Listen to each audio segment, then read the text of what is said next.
오늘 하루 가장 뜨거운 뉴스들만 골랐습니다. 뉴스레터 K 여야 정치토크 여명 전 대통령실 행정관 이동수 청년정치크루 대표 모셨습니다. 안녕하세요. 안녕하십니까. 안녕하세요. 네, 지난주에 저희가 못 나눴던 얘기들 오늘 마저 잘 나눠보겠습니다. 민주당을 탈당한 5호선의 이상민 의원께서 오늘 국민의힘에 입당을 했습니다. 일단 그 입당 현장 또 한동훈 국민의힘 비대위원장과 이상민 의원의 목소리 듣고 이야기 이어가겠습니다. 권력에 맞서는 것은 어렵습니다. 그런데 자기 진영의 지지자들에게 맞서는 것은 더 어렵습니다. 더 큰 용기가 필요하죠. 이상민 의원님의 고뇌와 용기를 존경합니다. 우선 이렇게 따뜻하게 환영해 주셔서 정말 진정으로 감사의 말씀을 드립니다.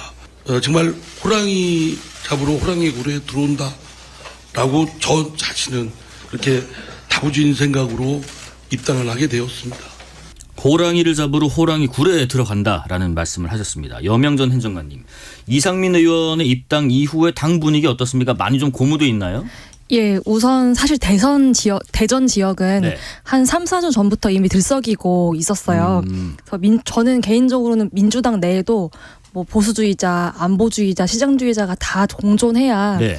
건강한 대한민국의 정당이다라고 생각을 하고 있습니다. 네네. 하지만 오로지 민주당이 방탄 제명당으로만 흘러간다면 좀 상식적인 사람들끼리의 선거 연합은 언제든지 필요하다고 보고 있습니다. 네네. 이 대표님 근데 지금 네. 이상민 의원께서 호랑이 잡으러 호랑이 굴을 들어간다 하셨는데 지역구가 말씀하신 것처럼 대전의 유성을이란 말이에요. 국민의힘에게는 험지로 좀 여겨질 만한 곳일 것 같기도 한데 이 지역에서 호랑이 잡을 수 있을까요? 근데 저는 아무래도 제가 뭐 칼럼도 쓰고 책도 쓰고 이러다 보니까는 뭐 비문이라든지 아니면은 상황에 안 맞는 표현이라든지 이런 게 있으면 좀 살짝 좀 이렇게 어색하게 느껴지더라고요. 눈에 띄시는구나. 네네. 근데 오늘 이상민 의원께서 말씀하신 호랑이 잡으러 호랑이 굴 들어간다라는 게 뭐 안 맞는 게 있나요? 그렇죠. 보통 이게 어느 조직에 들어가서 내가 그 조직의 변화와 쇄신을 이끌겠다. 이럴 때 이제 이런 표현을 쓰는 거고 대표적인 사례가 뭐 예컨대 예전에 김영삼 전 대통령도 3당 합당 당시에 이 표현을 쓰셨어요. 그래서 그 당시에 실제로 3당 합당 이후에 뭐 전두환 노태우 전 대통령 구속하고 하나회도 숙청하고 이런 일을 했잖아요. 예. 전 이게 이제 이럴 때 쓰는 표현이 호랑이 잡으러 호랑이 굴에 들어간다가 아닐까 싶은데 지금 보면 이상민 의원께서 진짜 이 표현에 맞는 행보를 보이시려면 예컨대 민주당에 남아서 강성 팬덤과 싸운다든지 아니면은 국민의힘에 입당하셔서 뭐 윤석열 대통령과 어떤 수직적인 당정 관계를 비판한다든지 이럴 때 이런 표현을 써야 되는데 국힘 가서 민주당과 싸우는 게 과연 호랑이 잡으러 호랑이 굴에 들어가는 걸까? 저는 좀 이런 좀 느낌을 받았고요. 네. 저는 이상민 의원을 받아준 국민의힘이나 아니면 들어가신 이상민 의원이나 그냥 서로에게 합리적인 선택을 했다. 뭐 이 정도로 볼 수 있다고 생각합니다.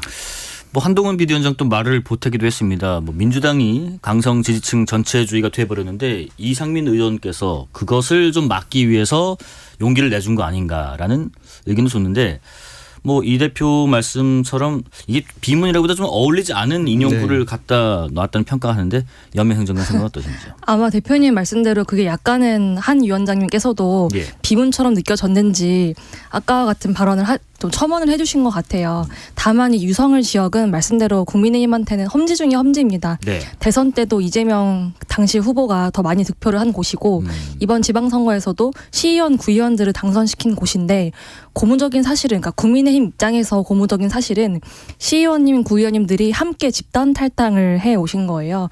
그만큼 대전 특히 유성을 지역의 민주당 유권자들의 표심 혹은 지금의 민주당을 바라보는 그 마음이 조금 흔들리고 어떤 변화를 좀 느끼고 있는 것이 아닌가 하는 생각입니다. 민주당에서는요. 철새 정치인 배신의 정치 맹비난하고 있습니다. 이 대표님 생각 어떠십니까? 근데 저는 그것도 조금 이제 이렇게 웃기다고 생각하는 게 뭐냐면 나가라고 해서 결국에 나가신 거잖아요. 네. 그러니까 나가라고 해서 나갔는데 또 철새라고 욕하는 것도 좀 아니지 않나. 그냥 저는 서로에게 그냥 합리적인 선택을 했다. 그냥 어떻게 보면은 민주당 안에서 이상민 의원의 존재가 굉장히 불편한 존재였고 또 이상민 의원 입장에서도 여기 남아 있으면 다음번 선거를 어떻게 보장할 수 없는 상황이다 보니까 서로 그냥 갈 길 찾아서 잘 갔다. 뭐 이렇게 생각을 합니다. 우리가 이상민 의원 별명 중에 하나가 미스터 쓴소리이신데 국민의힘에서도 그러실 수 있을까? 일단 좀 적응을 먼저 하고 쓴소리를 하시려나요? 뭐 저는 일단 어떻게 생각을 하냐면은 지금이야 이제 선거 시기고 또 이제 본인의 공천이나 이런 게 있다 보니까는 이상민 의원께서 어느 정도의 완급 조절은 하실 거라고 생각을 해요. 네네. 근데 이제 결국에 정치인에게 제일 중요한 거는 자기의 존재 가치를 가장 많이 알아주는 쪽이 어디냐 가 중요하고 또 그거에 맞는 정치를 하는 게 중요하거든요. 네네. 근데 이상민 의원 같은 경우는 이상민 의원의 존재 가치를 가장 많이 알아주는 건 저는 언론이라고 생각을 합니다. 언론. 예, 말씀하신 별명처럼 네. 평소 쓴소리를 해왔고 언론이 그걸 조명해주고 있고 이로써 이제 어떻게 보면 이름값을 많이 키우신 경우인데 네. 이제 이상민 의원이 가서 또 갑자기 어디 권력자에 줄 서고 이런 모습 보이면 아마 그런 관심이 다 떨어질 거예요. 아마 이상민 의원 입장에서도 본인의 지금 캐릭터를 유지하기 위해서 쓴소리나 이런 걸 계속 하려고는 하지 않을까. 다만 이제 선거 전까지는 어느 정도의 조정은 좀 하지 않을까 이렇게 생각을 합니다. 이 의원께서 국민의힘 내에서 어떤 역할을 좀 하시면 좋겠어요? 저희 입장에서는 사실 죄송합니다. 네. 그 이상민 의원 같은 경우에는 국회 5선 중진입니다. 예. 그렇다 보니까 국민의힘으로서는 어디 막 홍기병처럼 활동하던 초선 국회의원을 전향시켜서 영입한 형태가 아니라 당의 어른이 새로 생긴 거거든요. 그만큼 아마 이상민 의원님 입장에서도 당신께서 이 당에서 어른으로서 어떤 역할을 할 수 있는지 네. 아마 탐색하고 좀 더 고민을 하는 그러한 시간이 스스로도 필요할 것 같습니다. 국민의힘 입장에서는 입당 같은 기쁜 소식만 있는 것 같지는 않아요. 지금 한 의원은 한동훈 비대위원장의 입장에 동의할 수 없다면서 이번 총선 불출마를 선언했는데요. 바로 국민의힘의 김웅 의원입니다. 김 의원은 친윤계 의원들을 향해서 꾸준히 비판의 목소리를 냈던 분이죠. 잠시 김웅 의원의 기자회견 소리도 듣고 이야기 이어가겠습니다. 저는 제22대 국회의원 선거에 출마하지 않습니다. 저는 지금의 국민의힘이 민주적 정당인지를 묻습니다. 제 답은 그렇지 않다입니다. 국민 여러분, 저는 제가 할 수 있는 모든 것을 다했습니다. 이제 제가 가진 마지막 카드까지 던집니다. 국민의힘 민주적인 정당이 아니다. 또 체포동의안 포기 선언에 동참할 수 없다는 지적도 했는데 김웅 의원께서요. 염영 행정관님 먼저 생각이 어떠신지요? 김웅 의원님은 예. 의원이 되신 초창기부터 뭐 안 되면 불출마하겠다라는 말을 꽤 자주 해오셨어요. 네네. 저는 사실 송파갑이라는 국민의힘 입장에서는 텃밭인 지역구를 너무 쉽게 얻으셔서 너무 쉽게 당선되셔서 정말 유권자가 실어주는 그 표의 무게를 쉽게 생각하나 하는 좀 놀라운 마음으로 지켜본 적들이 많았거든요. 그래요? 만약 국민의힘이 험지로 거론되는 그런 지역에서 어렵게 당선됐더라면은 과연 그런 불출마라는 말들을 쉽게 하실 수 있을까 하는 의문이 그런 모습들을 지켜보면서 가장 많이 들었고 네네. 또 제가 송파구 주민들, 송파에서 활동하시는 분들의 말씀 들어보면은 김웅 의원님이 그렇게 송파갑이라는 그런 자신의 지역구에서 네. 두각을 드러내는 지역구 활동을 그렇게 하시지는 않았어요. 그렇게 보면은 되게 냉정한 평가를 네, 저는 안타까운 것이 네. 자기의 기본적인 소양에 대해서는 중심을 잡지 못하고 과외 활동으로 좀 치중하는 분들, 그렇게 이름값을 올려오는 분들이 좀 안타까운데 이번에 불출마 선언을 하면서도 어떻게 보면은 지역 유권자들에 대한 사과가 중심이 맞춰져야 한다고 생각을 하는데 그게 아니라 대의라는 것을 또 네. 핑계 대셨단 말이에요. 저는 이런 부분들에 대해서는 국민 그리고 송파 주민들께서 적절하게 판단을 하실 걸로 생각됩니다. 이 대표님 그런데요. 네. 김웅 의원 기자회견 내용을 들어보니까 불출마를 하고 백의종군하겠다 뭐 그런 연결고리가 아니라 네. 불출마는 불출마고 국민의힘은 민주적인 정당이 아니고 불체포 특권 포기에 대해서는 동의할 수 없고 어떤 의미인가요? 저도 보면서 이 김웅 의원이 오늘 불출마 선언을 네. 한 게 어떤 정치적인 포석, 뭐 정치적인 어떤 플랜에 맞춰서 한 게 아니라 그냥 본인이 약간 이 정치권의 염증을 느끼고 쉬고 싶다는 차원에서 이렇게 말씀을 하시는 것 같아요. 네네. 제가 이제 저는 직접적으로 친하진 않지만 이제 제 주변에 김웅 의원님이랑 좀 친한 분들이 몇 분 계시는데 예. 하는 말씀이 이제 의원님이 쉬고 싶다 뭐 이런 얘기를 평소에 좀 했대요. 그게 이제 워낙 지금 그동안 정신적으로나 육체적으로 좀 지친 상태가 아닌가 이런 생각이 들고 네. 그 김웅 의원이 검사 시절에 쓴 책 중에 검사내전이라고 그 베스트셀러 있었잖아요. 네네. 제가 이 책을 잘 봤었는데 보면 이분이 되게 자유분방한 분인 것 같다라는 느낌을 많이 받았습니다. 그냥 법조인이기도 하지만 약간 좀 예술인 같은 그런 기질 같은 게 좀 많이 보였거든요. 예컨대 뭐 회식할 때 상사가 뭐 평소에 불만이나 뭐 아쉬운 소리 있으면 한번 해봐 하면 진짜로 그런 말씀 하시고 이런 분이더라고요. 그래서 워낙 또 이렇게 자유분방하고 본인의 어떤 신념도 확실하신 분인데 지금의 정치 상황에 많이 좀 실망을 많이 하신 게 아닌가 이런 생각이 들었어요. 혹시 이준석 전 대표의 개혁신당 뭐 이쪽으로 갈 것 같다라는 얘기가 들리는 것도 있나요?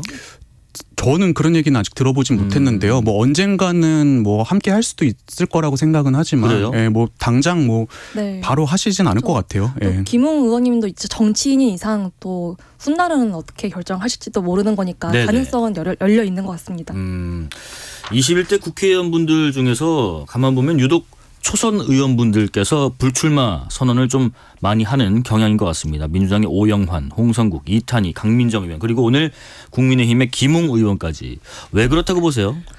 서로 다른 사정과 그 불출마 이유를 하나로 묶는 것은 네. 좀 조심스럽지만 다만 오영환 의원의 경우에는 88년생이시잖아요. 네네. 저랑은 두세 살 차이인데 이분께서 그 불출마 선언을 하는 걸 보면서 전 딱 든 생각이 정치권에 들어와서 정말 수많은 현타와 실망과 그런 뭐 자괴감들을 느꼈구나라는 게 딱 와닿더라고요. 현타요. 예, 네네. 특히 그 지역에서 왜 자당의 다선 중진 의원 그 집안 정치에 네. 그런 큰 기득권에 많은 회의감을 느낀 것이 아닌가 하는 생각이 들었습니다.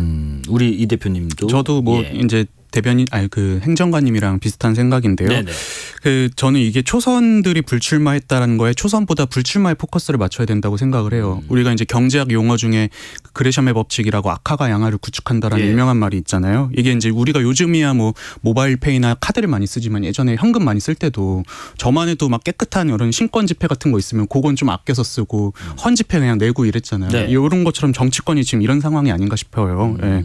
그래서 양당 대립이 워낙 이제 극단으로 치닫고 뭐 비방이나 아니면 뭐 수준 낮은 논쟁 이런 네. 것들이 이제 점점 첨예해지면서 좀 인품 좋은 분들이 버티기 좀 힘든 상황이 된 게 아닌가 싶고 그 여전 행정관께서 말씀하신 것처럼 지금 이제 불출마 선언을 하신 분들이 되게 양쪽에서 좀 그래도 좋은 평을 받는 분들, 무당층이나 특히 중도층이 좋아할 만한 분들이 많았는데 이분들이 한국 정치 바꿔보겠다고 이렇게 야심차게 들어갔다가 좀 실망을 많이 하신 게 아닌가 저는 이런 느낌을 많이 받았습니다. 뭐 초선 의원분들뿐만 아니라 가만 보면 총선 앞두고 지금 당내에서 여러 인사분들이 쓴소리, 뭐 자기 자당을 향한 쓴소리나 돌출 행보 이런 것들이 좀 왕왕 보이는 것 같아요. 하지만 지금 총선 뭐 얼마 남지 않았다 보니까 일단은 그래도 좀 단합을 해서 목표를 향해서 나아가야 할지 아니면 발톱을 감추고 있을 필요가 굳이 없을지요, 여 행정관님. 제가 생각하는 초선의 쓴소리는요. 사실 자기의 자력으로 당선된 개인기도 물론 크겠지만 그 당의 이름값으로 사실은 당선이 되는 거거든요. 그렇다면 초선으로서 이 당의 가치와 원칙에 충실한 모습을 당이 보이지 않을 때 네. 앞장서서 당을 비판해야 할 역할이 있다고 저는 생각을 해요. 다만 그것이 초선의 품격이다. 예, 맞습니다. 예. 다만 그게 먹히지 않았을 때 그럼에도 불구하고 끊임없이 투쟁을 해야죠. 그게 전 진정한 용기라고 보는데 네. 사실 국민들은 다 지켜보고 있거든요. 그리고 결국에는 그 쓴소리를 하는 대상인 기득권들과의 유권자를 향한 끊임없는 경쟁이라고 저는 생각을 하는데 네네. 다만 이게 합리적 진보 혹은 합리적 보수라는 간판을 내걸고 마치 정반대 성향의 유권자들이 호응할 만한 이야기들로 자신들의 영역을 구축하는 행위는 전 쓴소리라기보다는 해당하기라는 표현은 좀 그렇지만 자기 영역을 구축하기 위한 이름값 올리기에 불과하다고 생각을 합니다. 그것도 일종의 뭐 정치 활동의 일환이다. 예. 뭐 이렇게 보시는 것 같네요. 오늘 되게 냉정한 평가를 받았습니다. 이 대표님께서는요? 저는 뭐 선거 때는 어느 정도 양해할 여지가 있다고 생각을 네. 해요. 이 선거라는 게 결국에 팀플레이가 중요하거든요. 네. 근데 나만 돋보이겠다고 막 당을 들이받고 이거는 부적절하다고 생각하고 그런 점에서 선거 때 어떤 초선이나 아니면 신인들이 당 주류에 보조를 맞추는 거는 그래서 저는 아주 막 비판하고 싶진 않아요. 네. 근데 이제 문제는 선거 끝나고선데 보통 그래도 국민들이 기대하는 바는 이제 초선이면 좀 그 젊은 패기로 신인다운 패기로 좀 이렇게 당이 잘못 가고 있을 때 비판도 하고 쓴소리도 하고 이래라잖아요. 예, 예. 유명했던 게 이제 2000년대 뭐 그 한나라당에서 남원정이라고 일컬어지던 뭐 남경필, 원희룡, 정병국 이런 분들이 이제 이걸로 이제 유명했었던 건데 근데 지금 오늘날의 초선들은 어떤 모습들을 보여주고 있나 봤을 때 뭐 그냥 권력자가 싫어하는 사람 전당대회 출마했다고 이 사람 안 된다고 연판장 돌리고 또 뭐 이제 강성 지지층 결집해가지고 당에서 조금만 벗어나는 얘기하는 사람들 저격하고 지금 이런 거 하고 있잖아요. 전 이런 모습들이 좀 정치의 어떤 혐오나 이런 걸 키우는 게 아닌가. 그래서 좀 초선 분들에게 예. 기대하는 바를 그냥 국민들이 기대하고 계시는 바를 초선 분들이 좀 알아주셨으면 좋겠다라고 말씀드리고 싶어요. 네. 다음 주제 넘어볼게요. 대통령께서 지난주에 국민 대다수가 좋다고 하면 제2부속실 설치를 검토해 보겠다라고 입장을 냈는데 이전 정부 사례나 또 해외 사례 등을 실제로 검토 중이라고 합니다. 여명 전 행정관께서 특히 최근까지 대통령실에 계셨던 분이니까 제2부속실 설치의 필요성 어떤 의견이신가요? 국민 다수가 필요하다고 생각하면은 네. 설치하는 것이 맞다고 봅니다. 다만 이제까지 설치를 하지 않았던 것은 예. 이렇게 어떻게 보면 대선 과정에서 약속이지 않았습니까? 그래서 그 약속을 지키기 위해서였는데 국민 다수가 필요하다고 하면 설치하는 것이 맞고 또 대통령실에서도 상당히 많은 과정과 구상이 진척되고 있는 것으로 알고 있습니다. 아니 그래서 이 대표님 그 네. 말씀하신 것처럼 제2부속실 관련해서는 윤 대통령께서 대선 공약 때 또 말씀하신 바도 있다 보니까 이거를 만약에 설치를 한다면 국민들에게 좀 설명을 해줘야 하는 거 아닌가라는 의견도 일부 있습니다. 근데 이 제2부속실이라는 게 예. 결국에 대통령의 배우자를 담당하는 실인 거잖아요. 네네. 예. 근데 저는 이게 지금 뭐 공식적인 기구만 없을 뿐이지 안에서도 이미 뭐 수행팀이나 이런 것들 다 꾸려져 있는 상태고 예. 이게 뭐 새로울 건 없는 거라고 생각을 해요. 그리고 저는 필요하다고도 생각을 합니다. 왜냐하면은 이 대통령실이라는 게 워낙 대한민국을 어떻게 보면 이끌어가는 조직인데 예. 공식적인 기구 없이 이렇게 그냥 개인적인 어떤 뭐 몇몇 팀 붙여서 할 건 아니라고 생각하거든요. 필요하다고 보는데 근데 이거를 뭐 지금 논란이 생기는 부분은 그거잖아요. 왜 없앤다고 대통령 그 선거 때 공약해 놓고서 예. 이제 다시 만드느냐. 전 근데 거기서는 굳이 뭐 설명할 필요가 있나? 그냥 국민들이 필요하다는 거에 동의하는 부분이니까. 네. 네, 말씀하세요. 제가 조금 첨언을 드리자면은 네.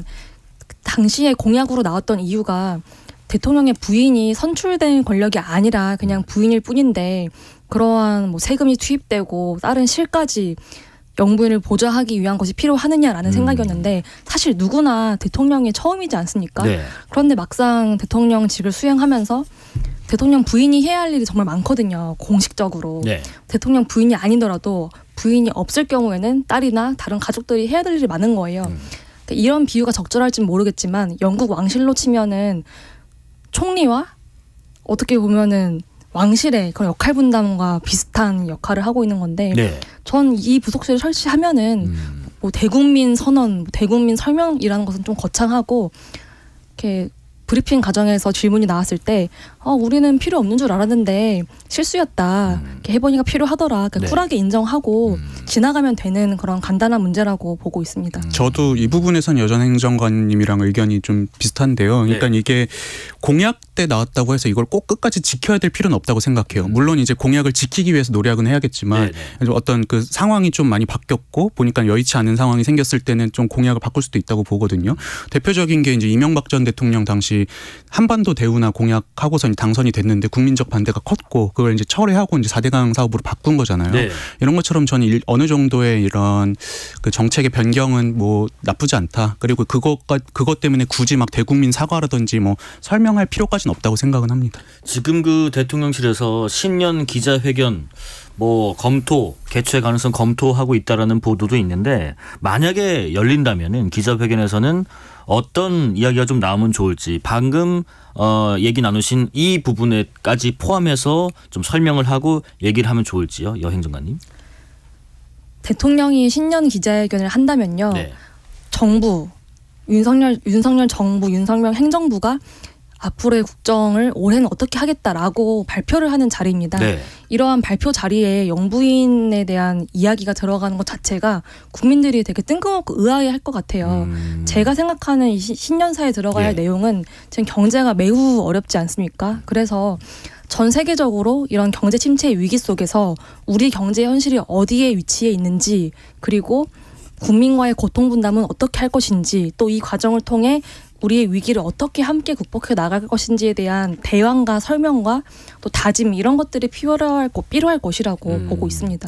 그렇다면 이 대표님 방금 말씀하신 걸 보태서 지금 김건희 여사 특검법 관련된 논쟁 이것 관해서도 얘기를 하는 게 신년사에서 신년 기자회견에서 좀 적절하지 않을 수 있다 그렇게 보시나요? 저는 근데 언급 정도는 할 수 있다고 봐요. 네. 지금 이게 민주당에선 계속 이 문제를 가지고 공격을 하고 끄집어내려고 하는 거고 이제 정부 여당 같은 경우는 최대한 이걸 좀 언급하지 않고 방어하려고 하는 건데 네. 전 이게 총선 지나서도 계속될 이슈라고 생각하고 국민의힘이나 정부 여당이 이번에 털지 않으면은 다음 지방선거 혹은 대선까지도 갈 수 있다고 봐가지고요. 그래도 언급 차원에서는 본인들이 계속 그래도 예의주시하고 있다, 반성하고 있다 이런 걸 좀 보여주는 게 중요할 것 같고요. 예.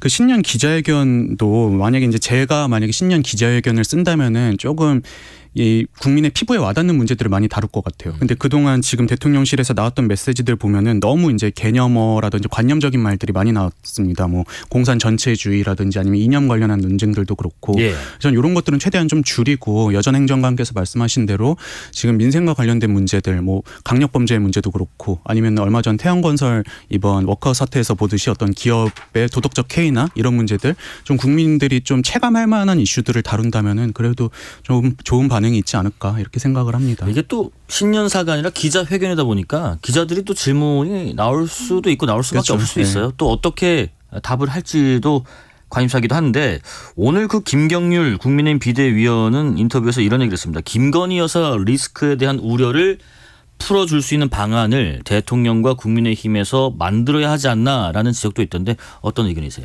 글쎄요, 저는 김경률 위원님도 이제 국민의힘의 비상대책을 담당하는 지도부입니다. 예. 같이 중지를 모아주실 것으로 기대를 하고 아까도 말씀드린 이야기지만 대통령실에서 구상을 어느 정도 단계까지 진행하고 있는 걸로 알고 있습니다.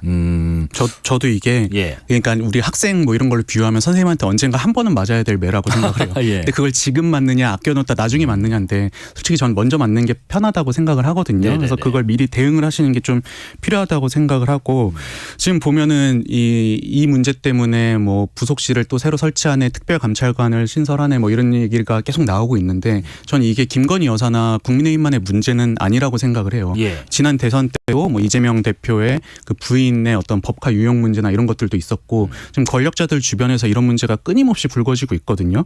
저는 이게 꼭 개인들의 어떤 잘잘못을 가리는데 그치지 않고 이 공직자라든지 그 주변이 공적 마인드를 어떻게 갖출 것인가 그리고 이걸 어떻게 감시받고 견제받을 것인가를 좀 고민하고 그런 시스템을 구축하는 데까지 나아가야 된다고 봅니다. 아, 근데 여행장님께서 아까 그 어떤 구상 정도 어느 정도 단계까지는 구상하고 있다.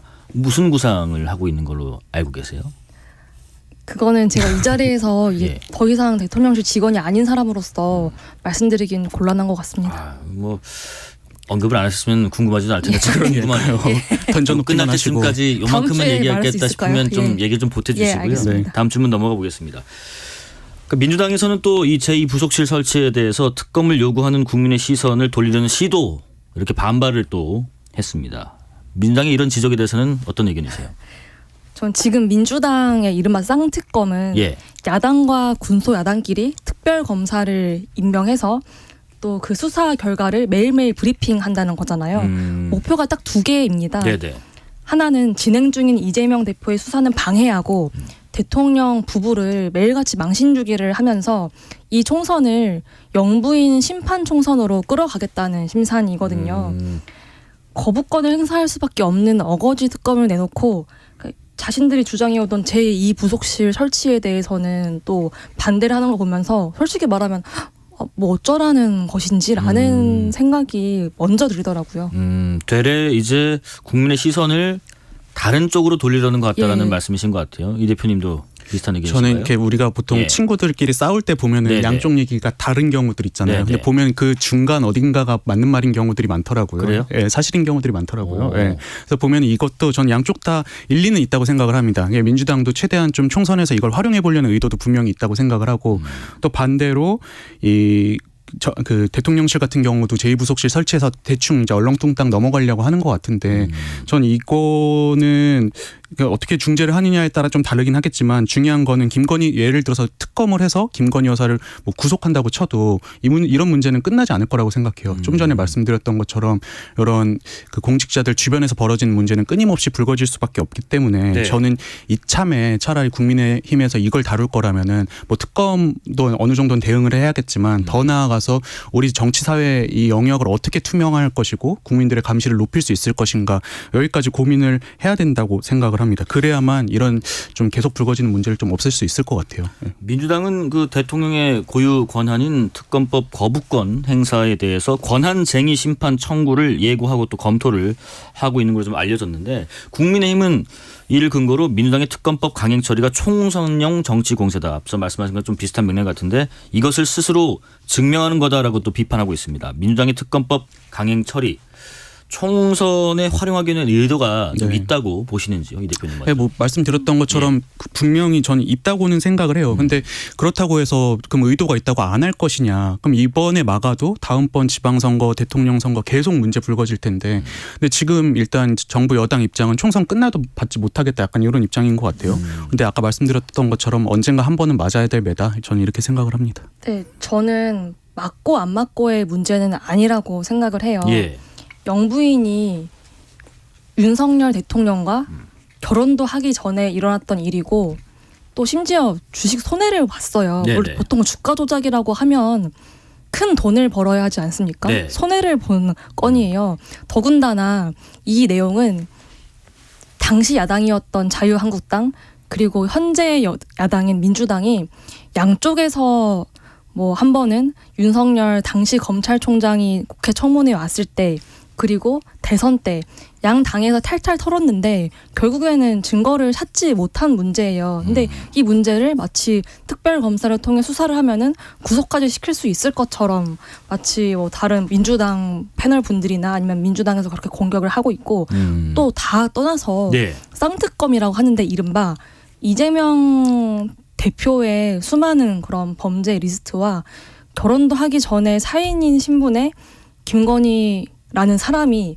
뭐 주가 조작을 한 것 같다라는 그 의심이 같은 동일선상에 놓일 수 없다고 저는 생각을 합니다. 그 사건 예. 자체가 하나의 프레임인 거죠. 저도 그래서 그 말씀하신 주장에 어느 정도 동의해요. 그래서 이게 만약에 진짜 너무 옛날 얘기고 결혼하기 전에 얘기기도 하고 개입한 어떤 정황이 없다, 손해도 많이 봤다. 그렇다면은 이 특검이 계속 될 때 이제 오히려 전 민주당 쪽으로 역풍이 불 수도 있다고 생각하거든요. 봐봐라, 뭐 해봤는데 별거 없지 않느냐, 왜 그 난리였냐, 이렇게 국민적인 역풍이 있을 수 있다고 생각을 해요. 근데 이제 문제는 국민의힘이 이걸 계속 그냥 감추려고 하고 막으려고 이럼으로써 그냥 국민들이 봤을 때는 의심이 살 수밖에 없는 거죠. 아, 저거 뭔가 진짜 있으니까 저러는 거 아니야라는 생각. 그런데 결과가 그렇게 나오더라도 어쨌든 총선까지 끌고 가서 불리한 영향을 그쵸. 주면 네. 아니면 말고 할 수 있는 그럼 이제 거잖아요. 그 국민의힘에서 대응을 그렇게 하면 되죠. 이건 지금 이러한 이유들이 있고 말씀하신 그런 이유들이 있으니까는 총선 이후에 한번 제대로 다뤄보자. 이랬으면 아마 국민들 전 동의했을 거라고 생각을 합니다. 네네. 근데 지금은 무조건 이건 총선용이니까 안 돼. 근데 총선 끝나고도 아마 또 다른 이유를 대서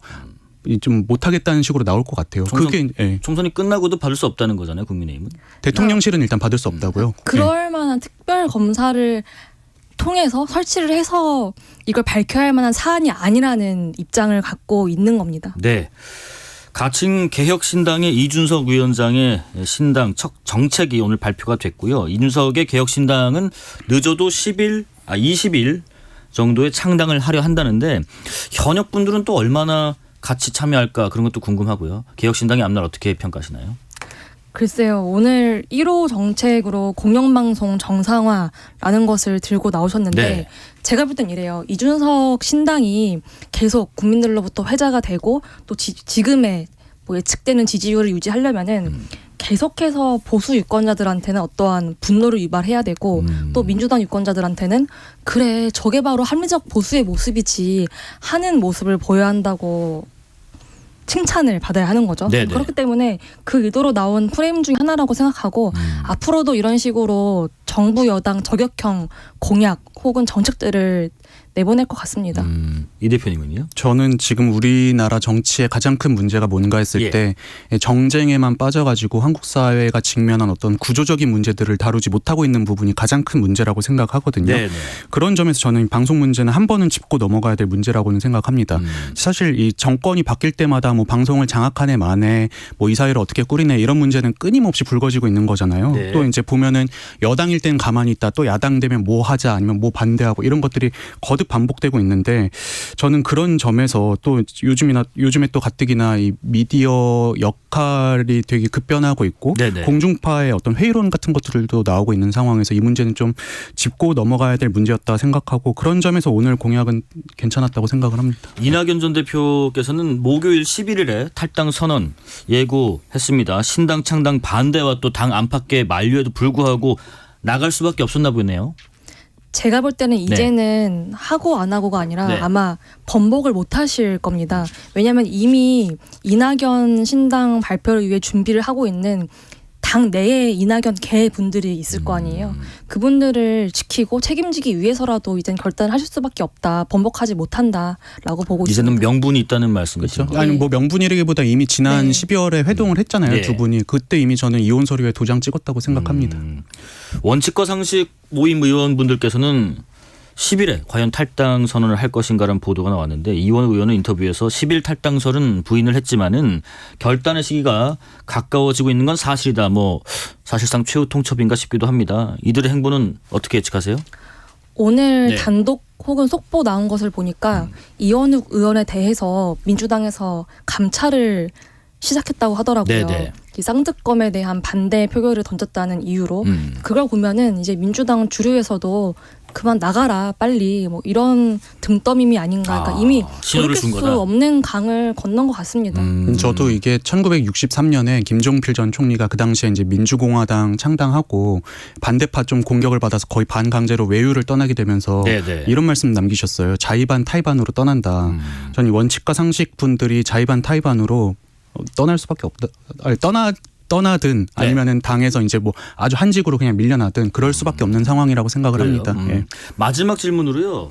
그러면 이른바 낙준연대 이거는 성사될 것인가? 연명 행정관님. 오늘 CBS 보도에 따르면 예. 이준석 전 대표가 그 제의를 한 비례는 따로 하고 지역구는 합치자라는 주장에 대해서 이낙연 전 대표께서 되게 불쾌해하셨다고 해요. 그러니까 이런 식으로 뭐라고 해야 되죠? 한쪽에서 자꾸 틀을 바꾸려고 한다면은 그건 또 다른 한쪽을 되게 불안하게 하는 요소인 거거든요. 네네. 그만큼 아마 두 분의 서로 이익이 맞고 계산이 맞아야 손을 잡는 건데 좀 난항이 계속 될 것으로 보입니다. 그럼 좀 어렵다는 말씀이시네요. 예. 이 대표님. 저는 이준석 대표가 이제 당을 키워가면서 빠질 수밖에 없는 유혹 중에 하나가 이 부분이라고 생각해요. 예, 신당 하다 보면은 한 사람 한 사람 되게 아쉽거든요. 그럼 또 이제 이름 있는 정치인이 같이 하자 이랬을 때 또 손 내밀었을 때 그걸 또 뿌리치기가 어려워요. 근데 이제 저는 그렇게 한두 사람씩 손을 잡다 보면은 스텝이 꼬일 수밖에 없고 그 대표적인 사례가 바른미래당이었다고 예. 생각을 합니다. 지금 보면 이준석 대표가 그 위원장이죠. 이제 이준석 위원장 같은 경우는 뭐 개혁, 혁신, 미래 이런 이야기들 하고 있는데 사실 이낙연 전 총리가 호남 출신이다 말고는 뭐가 있나. 그리고 이런 개혁, 혁신, 미래와 저는 전혀 상반되는 분이라고 생각하거든요. 대표적인 게 이분이 문재인 정부 시절에 국무총리 하면서 그 문재인 정부의 어떤 국민적인 실망 이런 거에도 책임이 있는 분인데 그런 거에 대한 반성이나 이런 건 하나도 없었잖아요. 그래서 저는 이 두 분이 추구하는 바가 전혀 다르기 때문에 뭐 제3지대라고 해서 다 손잡을 게 아니라 서로 갈 길 가시는 게 네. 서로에게 득이 될 거다 말씀드리고 싶습니다. 걸출한 인사를 손을 잡자니 안 잡자니 아쉽고 잡자니 스텝이 꼬일 것 같기도 하고. 알겠습니다. 여기까지 말씀 듣겠습니다. 여명 전 대통령실 행정관 그리고 이동수 청년정치크루 대표였습니다. 고맙습니다. 감사합니다. 감사합니다. 실시간 교통정보 알아보겠습니다. 교통정보센터 유하영 리포터 나와주세요.